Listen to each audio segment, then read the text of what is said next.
Welcome back to A Slice of News, where I cut you off a slice of news. 3 former high-ranking FBI officials have filed suit against FBI Director Kash Patel, citing a, quote, campaign of retribution as the reasoning behind their terminations. The suit alleges that Director Patel knew those firings were likely illegal, but as the Justice Department and the White House were determined to remove any agents who had helped investigate the president, he was powerless to do anything to stop them. In a conversation between one of the plaintiffs and Director Patel, he was quoted as saying that the FBI tried to put the president in jail and he hasn't forgotten it. I would say this suit dispels any question that the FBI has been used as a political weapon against perceived enemies of the president, and that there's a concerted effort to remove any who were seen as disloyal or who had done anything that the president felt was against him, which, as the suit itself goes on to say, Director Patel is using the FBI and putting politics over the protection of the American people. Firing these high-ranking FBI officials was hurting the FBI's effectiveness in general. These were not just rank-and-file agents. These were highly placed FBI officials with a great deal of experience, and taking them out of their positions purely for their political allegiance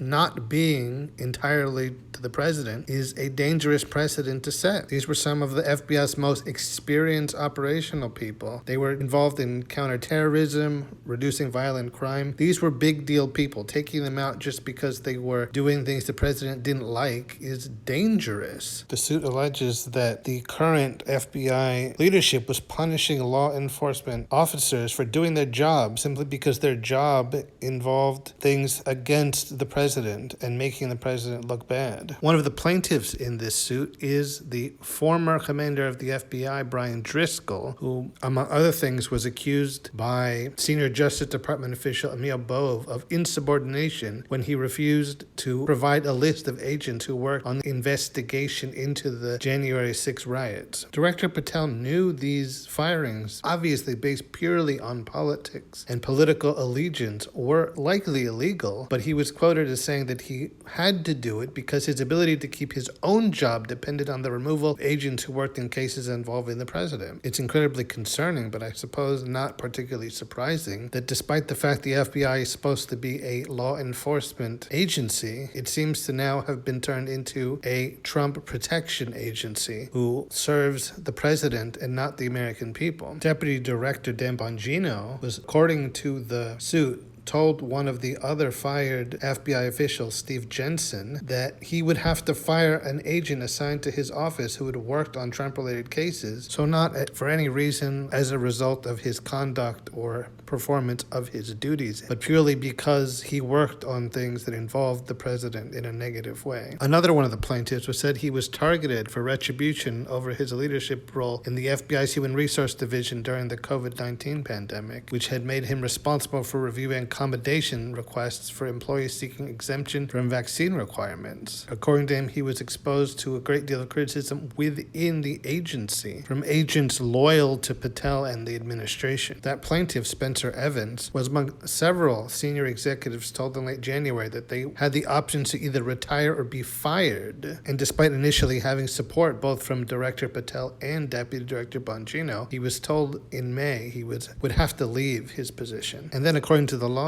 on the 6th of August, while he was packing for a new FBI assignment in Huntsville, Alabama, he was notified he was fired. The cited reasoning was a, quote, lack of reasonableness and overzealousness in implementing COVID-19 protocols, though according to him, he had no recollection of having ever denied a request for vaccination exemption. So what this lack of reasonableness and overzealousness is anyone's guess. Unsurprisingly also, in light of this suit, FBI spokespeople have not commented. It's really troubling because this is kind of saying the quiet part out loud, which is that the FBI is now being made entirely to be Trump loyalists and sycophants, and any who dare or dared to go against the president in any perceived way are excised and removed, not with any cause, although, as we have seen named in the suit, some are invented when necessary. The reality seems quite clear that these are entirely politically motivated, and not only politically motivated, but as stated before, completely illegal, because they can't be fired purely for their political allegiance. And while this suit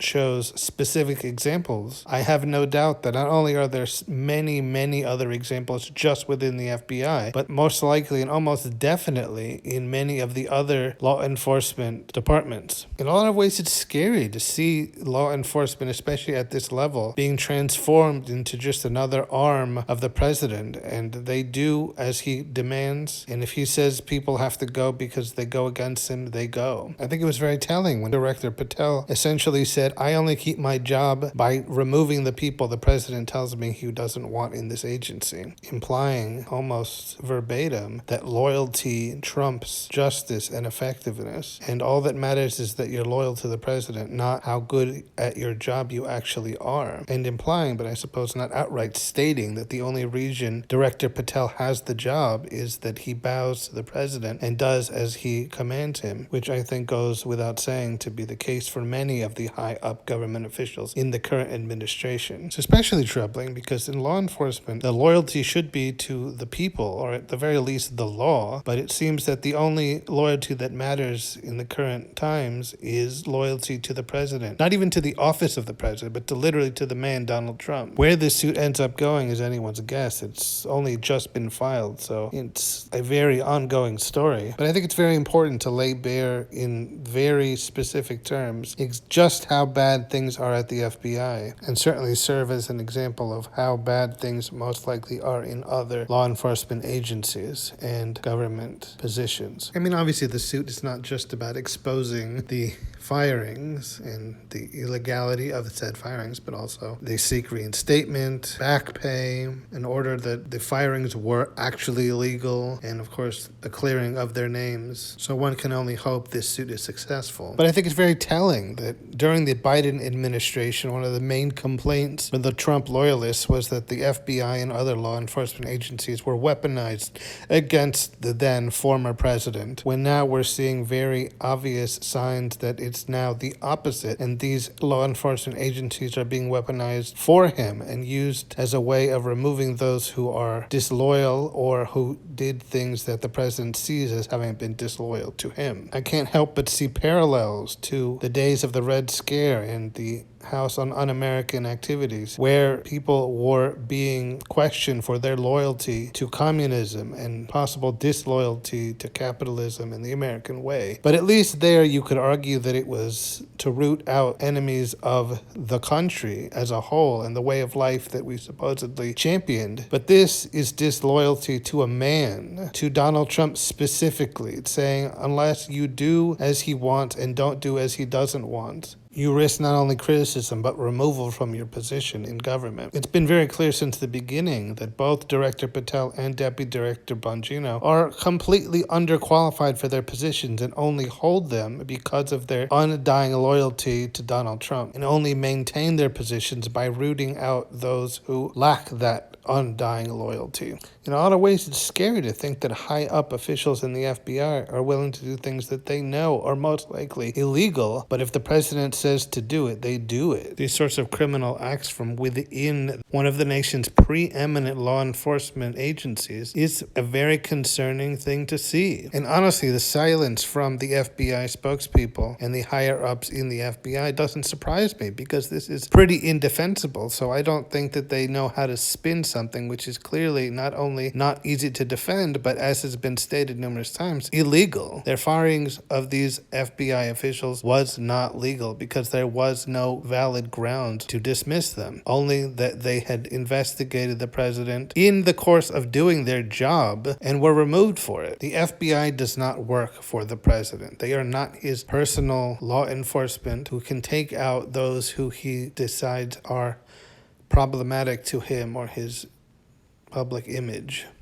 And I have to wonder, given the fact that they are so public about the fact that their firings were entirely political, if their suit is successful and they are reinstated to their position within the FBI, how effective they can even be when they are now within an agency that is established to have been entirely politically motivated against them, and how effective they can be when the loyalists within the FBI have to work with them, or in many cases work for them, since some of them did hold high up top positions within the agency. It also raises question of what this will mean for a post-Trump FBI, and if we're going to have to see a reverse of this, and when a Democrat is in the seat of power, if they will have to then root out loyalists to Donald Trump from the agency and other law enforcement agencies. Well, guys, that'll be it for this episode. I've been your host, Mr. Slice, and until next time, when I cut you off, another slice of news.